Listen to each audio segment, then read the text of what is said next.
আসসালামু আলাইকুম সম্মানিত ভিউয়ার্স ভাই বোন বন্ধুগণ, আপনাদের সবার জন্য রইল আমার আজকের ছাদ বাগানের অনেক সুন্দর সুন্দর সুবাসিত ফুল, সাদা হাসনা হেনা, বেলি ফুল, মরিচা ফুল, অনেক ফুলের শুভেচ্ছা নিয়ে আপনাদেরকে আমার ছাদ বাগানে আমন্ত্রণ জানাচ্ছি।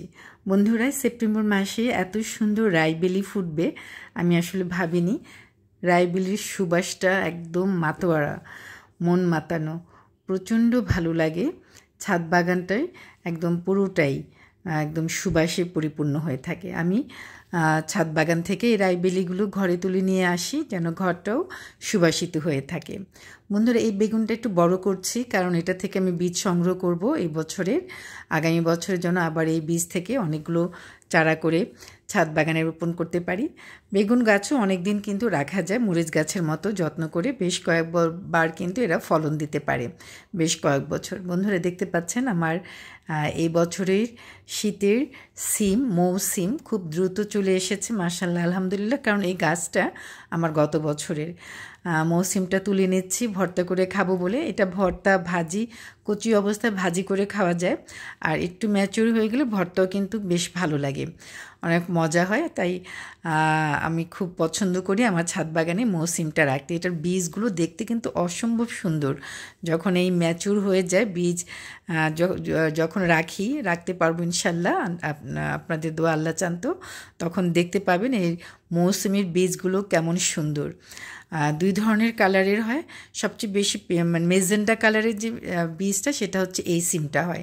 বন্ধুরা, চালকুমড়া গাছ দেখতে পাচ্ছেন, এটা নতুন একটা চালকুমড়া গাছ। সেই গাছের ফুল এসে গেছে, পুরুষ ফুল আসছে প্রথম দিকে, তাই আমি এখন 1G কাটিং যেটাকে বলে, মাথার আগাটা ভেঙে দিলাম চালকুমড়া গাছের। দেখি কতটা ফল দেয়, আল্লাহ চান তো ইনশাল্লাহ অনেক ভালো ফলন হবে।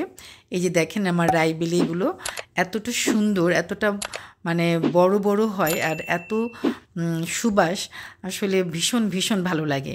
ছাদ বাগানে এখন আমার বেশ কিছু ফুল ফুটছে, শীতের ফুলই বলা যায়। মর্নিং গ্লোরিটা শীতে সবচেয়ে বেশি ফুটে, গ্রীষ্মেরা ফুটে না। তো এই গাছগুলো একটু আগেই রোপণ করেছিলাম বলে দেখেন এখনই কিন্তু ফুলে ফুলে ভরে গেছে। আমার আকাশের রঙের সাথে যে সুন্দর একটা রং মিলিয়ে এই ফুলটা আসে, স্কাই ব্লু, খুবই সুন্দর। আকাশের নীল আর এই ফুলের রঙের নীল একে একে মিলে গেছে একাকার হয়ে।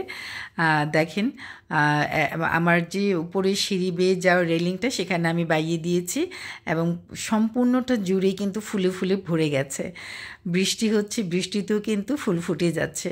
দেখেন কত সুন্দর এই হালকা আকাশি রঙের এই ফুলগুলো, আকাশের সাথে যেন মিতালি করে এই ফুলের রঙগুলো ফুটেছে।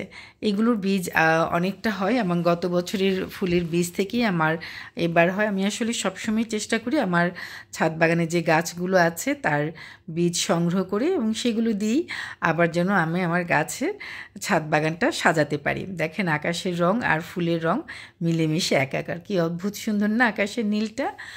আর এই যে লাল ছোট্ট ছোট্ট ফুলগুলো, এগুলোর নাম হচ্ছে কুঞ্জলতা। এখানেও কিন্তু আমার সিম গাছের মাচা, এখানেও দেখেন ফুল ফুটে আছে, স্কাই ব্লু, মর্নিং গ্লোরি। ঢেঁড়স গাছের ফুলটাও কিন্তু কম সুন্দর না। আসলে সবজির ফুল আর মানে ফুলের ফুল সবই কিন্তু, ফুল মানেই হচ্ছে সুন্দর, এবং এই সুন্দর ফুলের হলুদ ফুলের আকর্ষণে কিন্তু প্রজাপতি মৌমাছি অনেক বেশি আসে।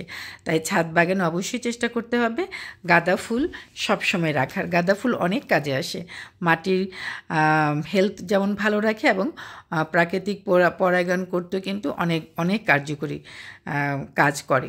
দেখেন পুঁই শাকগুলো মাশাআল্লাহ কত সুন্দর, নাদুস নুদুস হেলদি। আসলে যে মাটিতে আমরা শাক গাছ যেটাই রোপণ করি না কেন, সেখানে যদি পর্যাপ্ত খাবার থাকে তাহলে কিন্তু অনেক সুন্দরভাবেই যে কোনো শাক সবজি গাছ খুব ভালোভাবে বেড়ে ওঠে। আমার এখানে একটা চাল কুমড়া ছিল, সেই শুরু থেকেই যে কুমড়াটা ধরেছিল সেটা এখন সম্পূর্ণভাবে ম্যাচিউর হয়ে গেছে এবং গাছটাও মরে গেছে। তাই কুমড়াটা, চাল কুমড়া বা জালি কুমড়া, এটা তুলে নিলাম। এটার বীজ সংগ্রহ করবো ইনশাল্লাহ এবং এই কুমড়াটা দিয়ে চেষ্টা করব মোরব্বা অথবা হালুয়া বানাতে। আমার হালুয়াটা বেশ ভালো লাগে কারণ রুটির সাথে, পরোটার সাথে, সকালের নাস্তাতে বেশ ভালো লাগে খেতে। দেখেন কত সুন্দর, কত ম্যাচিউর হয়েছে এবং নতুন গাছেও ফুল এসছে। আর এই যে মর্নিং গ্লোরি, আবার এখন নিচে নেমে যাচ্ছি। এই সিঁড়ি বেয়ে যখন উঠি তখন মনটা আনন্দে ভরে যায়, এবং যখন নিচে নেমে যাই তখনও কিন্তু ফুল দেখতে দেখতেই যাই। বন্ধুরা, আমার ভিডিওটি যদি আপনাদের ভালো লেগে থাকে তাহলে প্লিজ লাইক, কমেন্ট, শেয়ার করে দেবেন বন্ধুদের মাঝে, সাবস্ক্রাইব করে পাশে থাকবেন এবং সাথে থাকা বেল আইকনটি টিপে দিবেন, যেন নতুন ভিডিও আসার সাথে সাথে তার নোটিফিকেশন আপনাদের কাছে খুব সহজে পৌঁছে যায়। বন্ধুরা, আমার জন্য দোয়া করবেন, আপনারা ভালো থাকুন, সুস্থ থাকুন, নিরাপদে থাকুন। আমার জন্য দোয়া করুন। আল্লাহ হাফিজ।